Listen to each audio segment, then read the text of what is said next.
Merci beaucoup, Dr Biba. D'abord, comme on est en début d'année, je voudrais vous souhaiter à tous une très bonne année 2013 et aussi vous souhaiter déjà un bon anniversaire pour le cinquantenaire de l'Union africaine, l'Organisation de l'Unité africaine. Je vais situer les trois thèmes dans leur contexte. L'Université panafricaine se situe dans le contexte de l'éducation. Le prix scientifique Kwame Nkrumah se situe dans le contexte de notre programme Sciences et Technologies. Et les jeunes volontaires se situent dans le programme de ressources humaines et jeunesse. Alors, dans le cadre de l'éducation, évidemment, il n'y a pas que l'Université panafricaine. Vous savez, l'Afrique a l'un des problèmes les plus graves, je vais dire, dans le secteur de l'éducation, c'est le manque d'enseignants. Et on estime que d'ici la fin des objectifs du millénaire pour le développement, c'est-à-dire d'ici la fin de 2015, l'Afrique aura toujours besoin de 2 millions d'enseignants dans tous les ordres d'enseignement. Non, ça c'est un problème majeur. Pour son industrialisation, pour la mise en place d'infrastructures adéquates, l'Afrique a besoin de développer les habiletés, les skills, comme on dit en anglais, les habiletés de nos jeunes, la formation technique et professionnelle des jeunes. Et troisième chose, vous vous souvenez que tout le monde le dit, et même la Banque mondiale le reconnaît aujourd'hui, que dans les années 80, on a brisé l'élan de développement du continent en interdisant pratiquement l'accès à l'enseignement supérieur. Les programmes de Bretton Woods ont dit ajustement structurel, et au nom de l'ajustement structurel, on a brisé l'élan de développement. Et dès 2006, les chefs d'État et de gouvernement ont pris comme décision de mettre l'accent maintenant sur l'enseignement supérieur. Donc le troisième volet du programme de l'éducation que nous développons aujourd'hui, c'est l'enseignement supérieur. Donc il y a la formation le développement des enseignants, l'enseignement technique et professionnel et l'enseignement supérieur.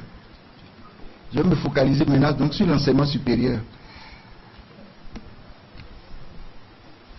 Les chefs d'État ont dit aussi qu'il faut revitaliser les universités africaines. Vous voyez, donc revitaliser les universités africaines. Qu'est-ce que ça veut dire?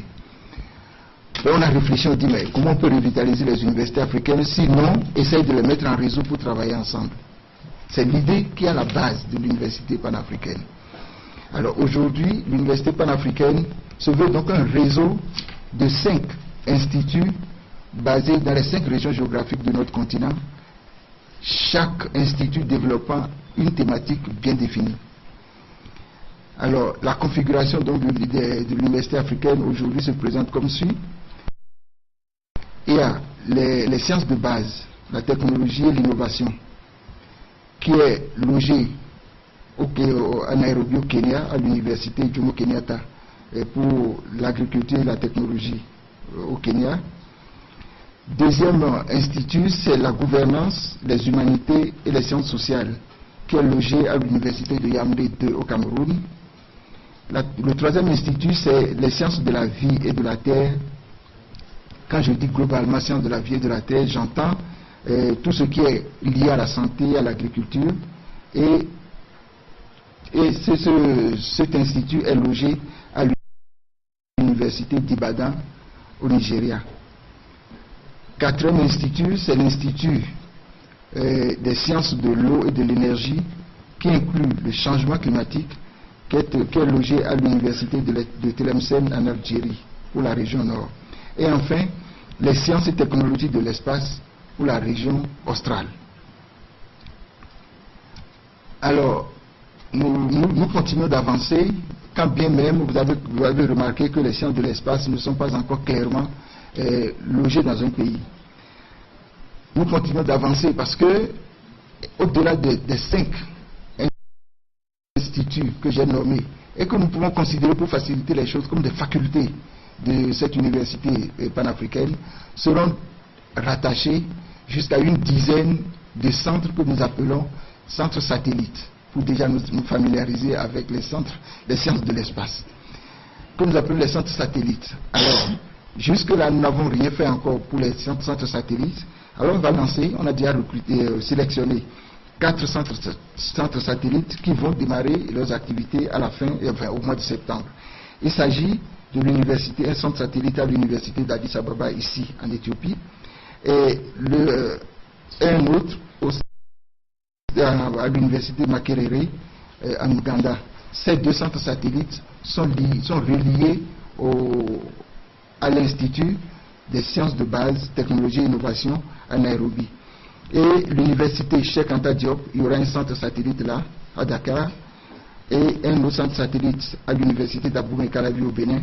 Ces 2 sont reliés à l'Institut des sciences de la vie et de la terre. Alors, pour les autres instituts, un appel à candidature sera lancé prochainement pour recruter ces centres-là. Alors, pourquoi est-ce que les 4 centres que j'ai nommés ont l'air peut-être d'avoir été privilégiés? Simplement parce que quand on a lancé la compétition pour recruter, pour sélectionner les instituts, ces universités que j'ai nommées, ces 4 universités que j'ai nommées précédemment étaient aussi candidates. Et bon, comme il nous fallait un, on a sélectionné un et les autres se sont retrouvés derrière.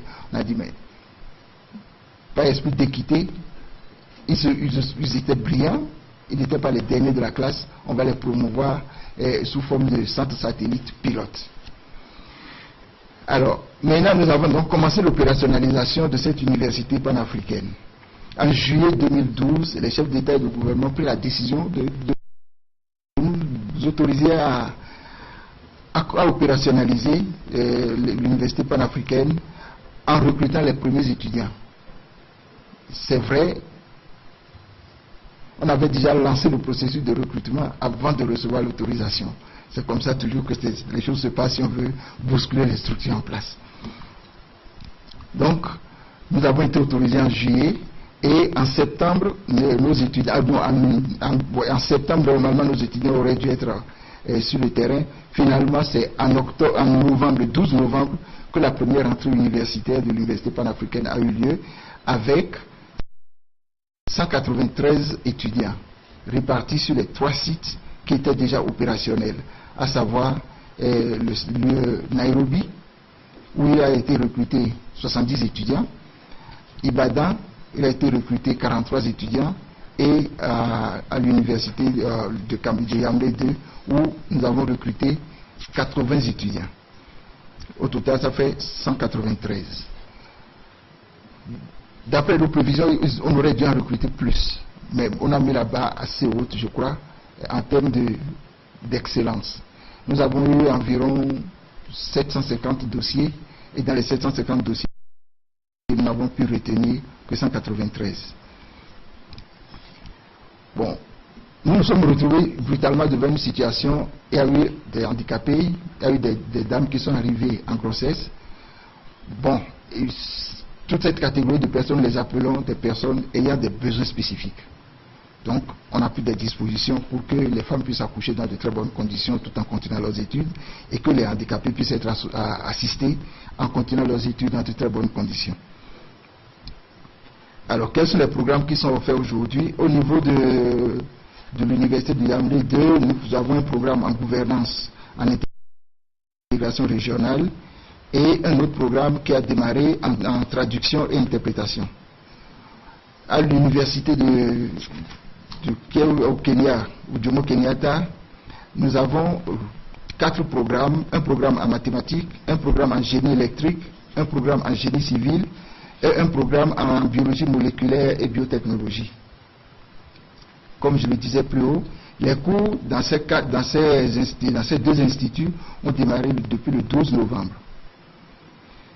Alors, là aussi, nous sommes retrouvés devant un problème qu'on savait, parce que ça devrait exister normalement, mais l'ampleur nous a plutôt surpris. Quand nos étudiants sont arrivés, il y avait parmi eux qui ne parlaient pas un seul mot de français, ne comprenaient rien en français. Comme il y en avait qui ne comprenaient aucun mot d'anglais. Donc, alors, nos enseignants sont supposés venir de n'importe quel pays en Afrique, francophone ou anglophone. Quand ils débarquent, les étudiants, ils le regardent. Quand il fait son cours en anglais, ils le regardent comme une vache qui voit passer un train, ils ne comprennent rien, et vice-versa.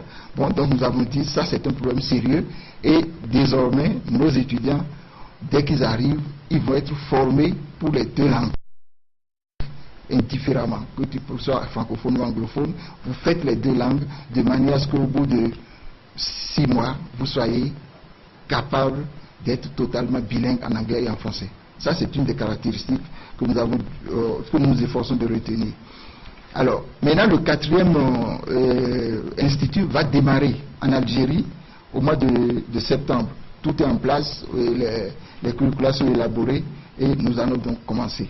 Alors, jusque-là, nous nous sommes focalisés sur les cours de maîtrise. À partir de la rentrée prochaine, et les curricula sont en train d'être développés, nous allons démarrer les cours de PhD,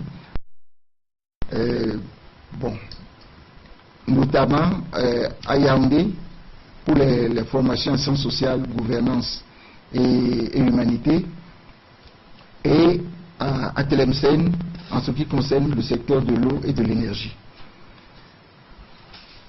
Alors, vous doutez bien, pour faire ce programme-là, nous avons déjà recouru à nous bénéficions d'appuis extérieurs assez importants et que nous avons voulu spécialiser aussi. Comme nous avons spécialisé les centres, nous avons voulu spécialiser les secours.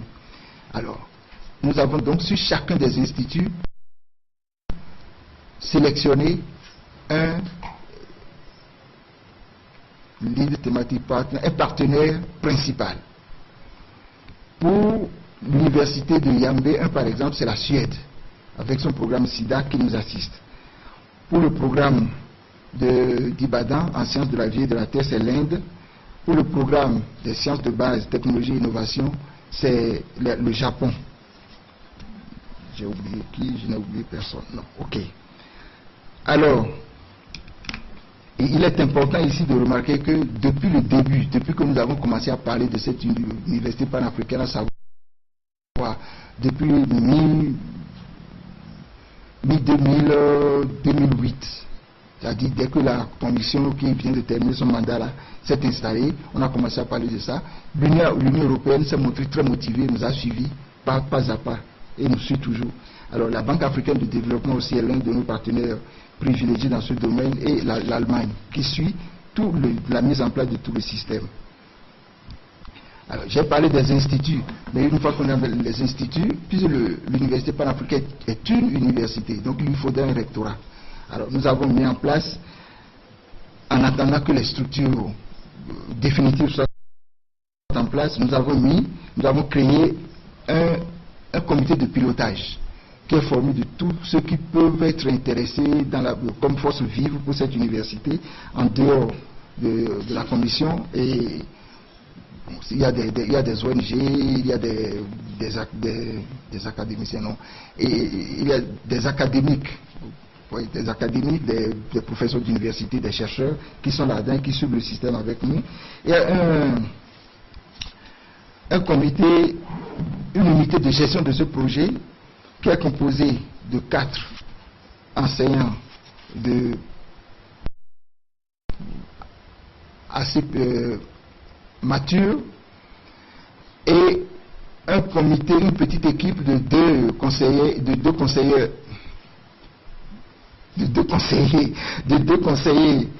que la GTZ, la GIZ a voulu bien mettre à notre disposition. Et au niveau de chaque institut, maintenant, il y a un directeur adjoint, et ils sont tous assistés par des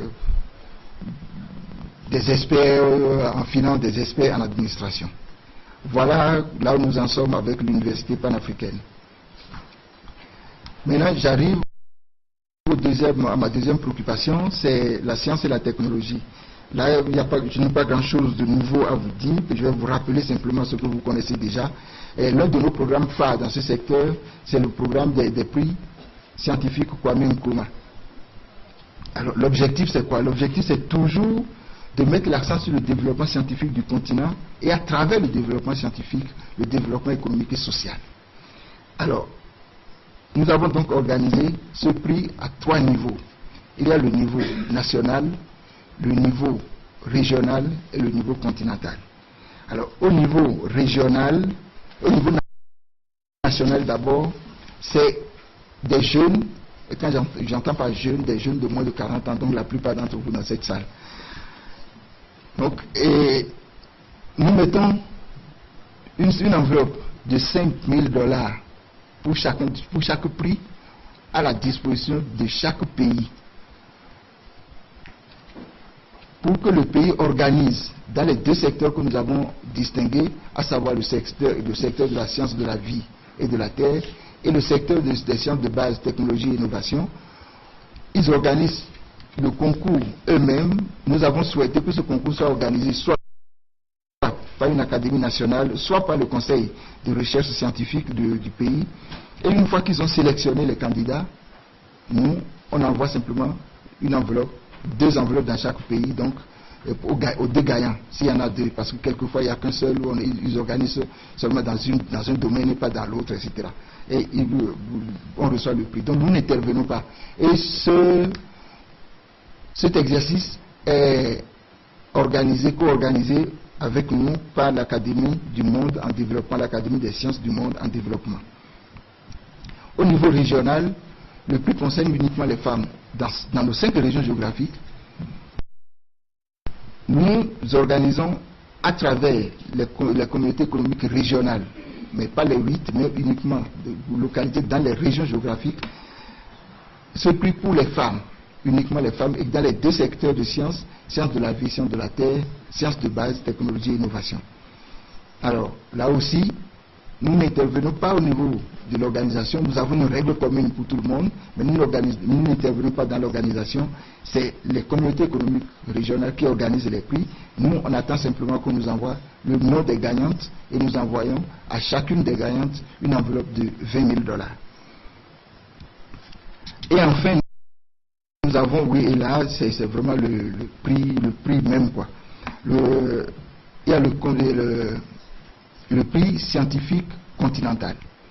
Là, c'est la commission même qui l'organise, c'est mon département qui s'en charge, et on organise le prix pour tous les scientifiques du continent.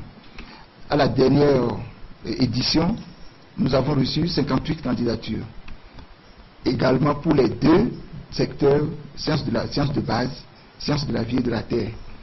Et là, la sélection se fait par nous-mêmes, enfin la sélection se fait sous notre supervision, parce que le jury est toujours extérieur à l'organisation. C'est des gens qui sont généralement des membres des académies scientifiques, qui sont des professeurs d'université, enfin bref, des gens qui ont la compétence requise, et c'est eux qui viennent ici, et ils siègent, ils font la sélection et nous remettent un rapport. Et à la fin, nous prévoyons une enveloppe de $100 000 pour chacun des gagnants. Alors en général, c'est à la séance d'ouverture du sommet de janvier que nous dévoilons le nom des candidats, que nous remettons les enveloppes, ils viennent ici. Mais cette année, ça va se faire différemment. Le nom des gagnants, que nous sommes très peu à connaître pour le moment, le nom des gagnants sera donc dévoilé par la présidente de la commission le jour de l'ouverture de la conférence, donc dimanche prochain. Et les prix seront remis aux gagnants le 25 mai en guise de célébration du 50e anniversaire. Alors, si le prix scientifique, Kwame Nkrumah, s'adresse aux individus, nous avons derrière ça un autre prix, quelque chose qu'on peut appeler un autre prix, c'est la subvention de recherche, un programme de subvention de recherche. Là, c'est en collaboration avec l'Union européenne que depuis décembre 2010, nous avons commencé à organiser cette compétition. On sélectionne les instituts de recherche, les laboratoires de recherche basés ici en Afrique, et ils se mettent en compétition, et les meilleurs, on leur donne une enveloppe. Alors, dans quel domaine nous travaillons jusqu'ici? Il y a les problèmes que nous connaissons dans tous les pays. Je dis bien dans tous les pays parce que la dernière fois j'étais en Inde et les Indiens ont exactement la même préoccupation. Comment conserver les produits des récoltes en agriculture? C'est un problème majeur pour les pays en développement en tout cas. Alors, donc il y a ce domaine qui est sélectionné. Il y a le domaine des énergies renouvelables et le domaine de l'eau et de l'assainissement et le domaine de la pêche et des produits de pêche en général. Alors jusqu'ici, nous avons, donc en 2010 on a commencé, il y a eu une première vague de prix qui a été distribuée et cette année, à la fin de l'année dernière, la deuxième vague de prix a été distribuée. Jusque-là, nous avons distribué 20 millions de dollars et 20 instituts, qu'on peut appeler des instituts leaders, ont reçu les prix et à ces instituts leaders sont rattachés 54 instituts en partenariat. J'arrive maintenant sur le problème de l'autonomisation des jeunes. Vous vous souvenez sans doute qu'à Malabo, au mois de juillet 2011, il y a eu un grand déballage qui était absolument positif. Cette conversation en direct entre les chefs d'État, je dis en direct, je ne sais pas, bon, ok, direct disons, entre les chefs d'État et les jeunes, et à la fin, il est sorti une décision et une déclaration. La déclaration dit quoi? La déclaration dit, grosso modo, que dans les prochaines années, il faut que chaque pays africain essaie de réduire de 2% le nombre de ces jeunes chômeurs. C'est très ambitieux. Et pour aller dans la direction de cette ambition-là, il faut avoir des statistiques bien fines. Donc, le département aujourd'hui essaie, dans le cadre de son plan d'action de son plan d'action de 10 ans, des canals, bon, je sais pas, de son plan d'action de 10 ans, une structure pour renforcer la collecte des données et l'analyse des données au niveau des États membres. Ça aussi, c'est une très grande ambition. Mais les chefs d'État aussi ont pris la décision qu'il faut renforcer les capacités des jeunes à travers l'enseignement technique et professionnel. Et c'est à cause de ça que nous sommes en train de mettre en route ce que nous allons appeler d'un nom, ce que les Anglais appellent brand name, 30 TCR, 30 centres de formation technique et professionnelle de référence. Le projet est en train d'être élaboré et j'espère que dans les prochains mois, il va voir complètement le jour. Et enfin, je termine par là, le programme des jeunes volontaires pour le programme du corps des jeunes volontaires de l'Union africaine. Le troisième lot de formation des jeunes a eu lieu tout récemment et ces jeunes, nous les voyons dans cette salle, j'en vois, même qui sont là avec nous, ils sont un peu partout au niveau de la commission. Mais pas seulement au niveau de la commission, ils sont aussi répartis sur le continent et sont même certains qui ont terminé complètement et sont sollicités maintenant pas